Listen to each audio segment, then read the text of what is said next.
جی اچھا، لیکن اگر کوئکلی میں آپ سے یہ بھی پوچھ پاؤں فرح صاحبہ، آپ خود یہ بتائیے، اگر وہ وہاں پر احتجاج کر بھی رہے ہیں، اگر انہوں نے دھرنا دے بھی دیا ہے، تو دہشت گردی کا مقدمہ کیسے ان پر درج ہو سکتا ہے؟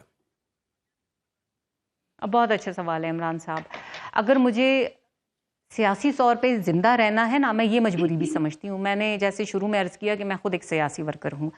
ایک تو آپٹکس یہ ہوتے ہیں کہ آپ جی کو سکرین پہ رہنا ہے. ٹھیک ہے. پھر میں اگین یہ کہوں گی کہ خیبر پختونخوا کی خدمت کر کے اس مینڈیٹ کو آنر کر کے آپ پوری طرح سکرین پہ رہ سکتے ہیں.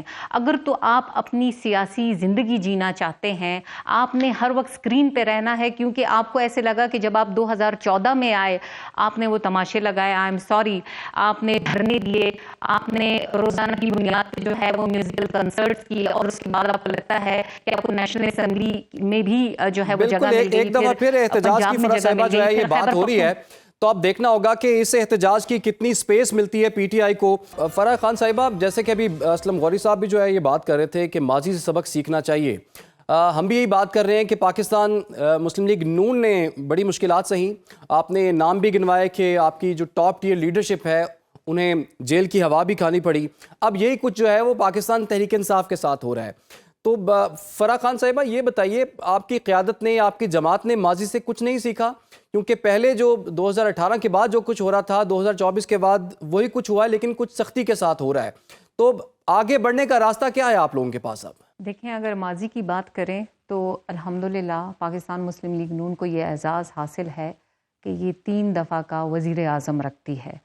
پہلی دفعہ ہمیں نکالا گیا، دوسری دفعہ ہمیں نکالا گیا، اور تیسری دفعہ نکالا گیا جب پاکستان ایشین ٹائیگر بننے جا رہا تھا. جب آپ سسٹم کو محسوس کرتے ہیں کہ آپ اس میں بدلاؤ لا رہے ہیں جو آپ سمجھتے ہیں، تو آپ کو اس سسٹم کا حصہ ہونا ہوتا ہے. جب ہمیں نکالا گیا تو میں اگین جو تھوڑی دیر پہلے میں عرض کر رہی تھی، میں دوبارہ کہوں گی کہ ہم نے بھی ایک تحریک چلائی، کتنی خاموشی سے چلائی. اور مجھے آج بھی میرے لیڈر کے وہ الفاظ یاد ہیں کہ میں نے اپنا معاملہ اللہ پہ چھوڑ دیا. اور اس کے بعد آپ دیکھیے ماشاءاللہ پاکستان مسلم لیگ نون کو نہ صرف پی ڈی ایم بلکہ اس کے بعد بھی وزیر اعظم ملتا ہے. میرے بھائی نے بڑی اچھی بات کی آئی ایم ایف کی، میں اس پہ بھی آؤں گی، لیکن اس سے پہلے میں یہ بات کروں گی کہ خیبر پختونخوا پہ جو قرضے ہیں وہ 776 ارب روپے ہیں.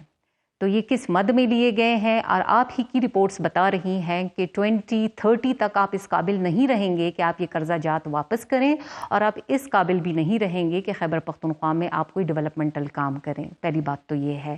اگر آپ کو سسٹم کو بدلنا ہے تو آپ کو سسٹم کا حصہ بننا پڑے گا.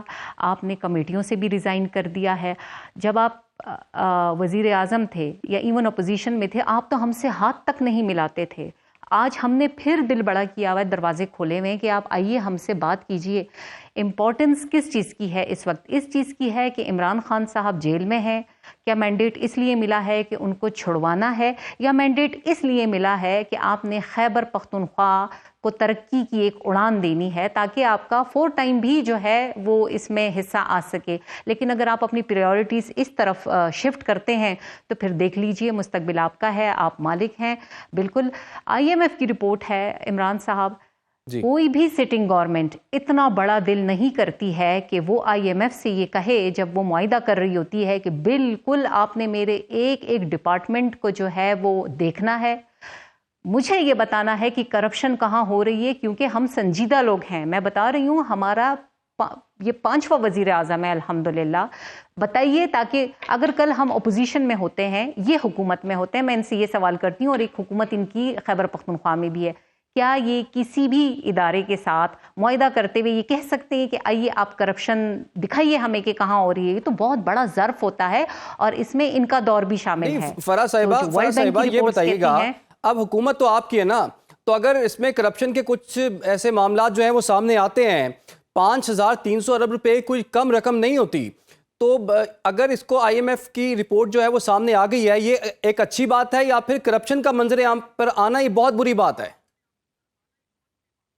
دیکھیے، اس کرپشن میں ڈیفینیٹلی پی ٹی آئی کا دور شامل ہے، اور میں پھر عرض کروں گی کہ یہ معاہدہ ہم ہی نے کیا ہے آئی ایم ایف کے ساتھ کہ آپ نے ہمیں بتانا ہے کہ کرپشن. آپ مجھے یہ بتائیے کہ وزیر اعظم کیا کیا دیکھیں گے؟